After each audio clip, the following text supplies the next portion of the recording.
So we're ready to talk about relations.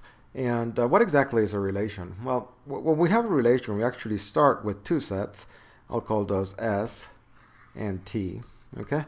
And each set, of course, will contain some number of elements. And what we have is that some of the elements of S, could be all of them, could be just some of them, okay? Some of the elements of S are actually related to, in some way, to an element of T, right? And there are no restrictions on this. I mean, it could be that some element of S is related to more than one element of T. It could be that it's related to just one element of T, or it could be that it's not related to any of them, okay? Like this guy here, it's not related to anybody over there. So there's lots of possibilities, okay? Now let's make an example. Let's say that S is actually a set of students, and T is a set of majors, okay? So I can now have a relationship between this, which is, I guess I could read it as S is majors in T, okay? And what I'll do is I'll capture this relationship in a table, okay? So for instance, we can have somebody like John, okay? And John is majoring in, say, math, okay? So that's how I record that information, right? You know, I have these two columns, the students and the majors, and I can write down a student and his or her major in a row, right? And let's have Sally. And Sally's majoring in computer science, okay? But let's suppose that Sally is also majoring in physics, okay? So I actually need 2 rows for Sally, but that's okay, right? Each one of those rows tells me some information about the relationship, right? Sally majors in COSI. And let's just end with one more. Let's say that we have Fred, and Fred is actually majoring in, well, let's say Fred is also majoring in math, okay? I just want to emphasize the fact that I can have Sally, who is majoring in 2 different majors, and I can have 2 students, John and Fred, both of them are majoring in the same thing, right? It's kind of a small point, but I just want you to see that there's no actual fixed information about this, right? And we could also have some students that, you know, I'm going to have a student over here, Nancy, okay? And Nancy is actually not related to any majors, right? That's what we would call in the university, right? Not in math, but we might call that an undeclared major, right? Just haven't decided yet. So, you know, maybe math, maybe physics, maybe chemistry. I don't know yet. We could also have some majors that regrettably don't have any students in them, like, for example, Swahili, okay? So, you know, Department of Languages might offer that as our major. Here in Wyoming, we don't. And maybe right now there are no students taking that major. Maybe there were some last year. Maybe there will be some next year. But right now there aren't any.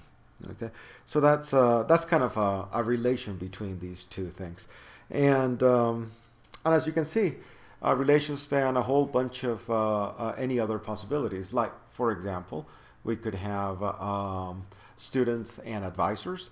We can have books and authors. We can have bands and songs. We can have people and favorite songs, and so on, right? I mean, there's many ways that sets can be related, okay? So right here we have a relation, an example of a relation. And just to kind of emphasize some of the things that we have, each row has a student and a major, okay? And that might remind you of something, because it might remind you of this. So each row looks like an ordered pair, right? Because what exactly is an ordered pair? Well, it's S comma T, right? Where this is a student and that is a major, okay? So yeah, I mean, actually that very much describes what the what the rows look like, okay?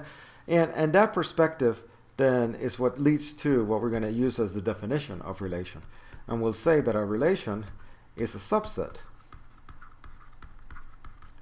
of S cross T, where these are sets, okay?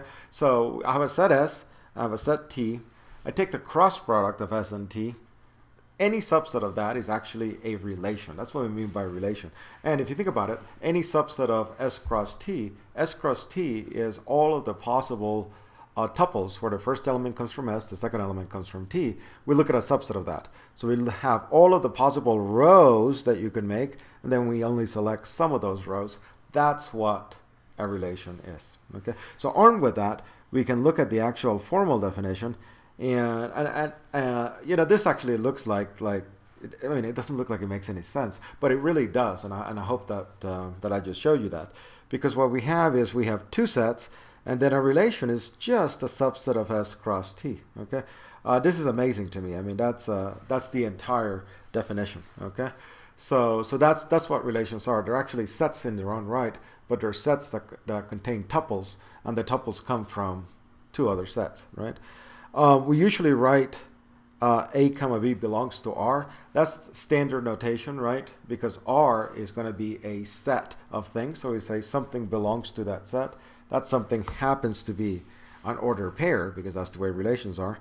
But you can also write it like this, A, R, B, right? And A, R, B, that actually means the same thing as A comma B belongs to R. It's a different notation. And I think you'll find that it's a very natural notation, and we'll use it in some cases. Okay, I just want to emphasize this. I have two different definitions. I said a relation is a subset, right? If I simply have R, which is a subset of S cross T, then that's all it takes to be a relation. I mean, it automatically becomes a relation. So if you simply take a subset of tuples of something, you just built a relation between those. Okay, so here's another look at that example that I started with. Okay, so I have the set of departments and students, and take a look at what the relation looks like. I mean, this is it, right? This is a subset of all possible S comma M's, right? So, and the ones that I want are the ones where S majors in M, right? That's our relation, and you can see very clearly it's just a subset of the cross product of those sets. And here are some of the examples, right, of rows in or elements in this particular relation. Okay, here's another example, and this is the one that motivates that notation A, R, B, because the relation that I'm going to define is less than or equal to. Okay, and we're used to that relation. You know, we write 2 less than or equal to 3, and we've been there all that time, right? What I want you to do now is to think of less than or equal to as a set. Okay, and it is a set of, it's got to be a set of numbers, so M comma N, such that, okay, and what I'll say, and this is a little bit of abusive notation, but I'm going to say such that M less than or equal to N, okay, and this might look kind of like a circular definition. I'm using less than or equal to define less than or equal to, but that's because here I mean the relation less than or equal to, and this, for lack of a better term, I'll call it the high school or middle school sense of less than or equal to. It's just a way of comparing numbers. Okay, so that's how we think of it as a relation, which is as a set.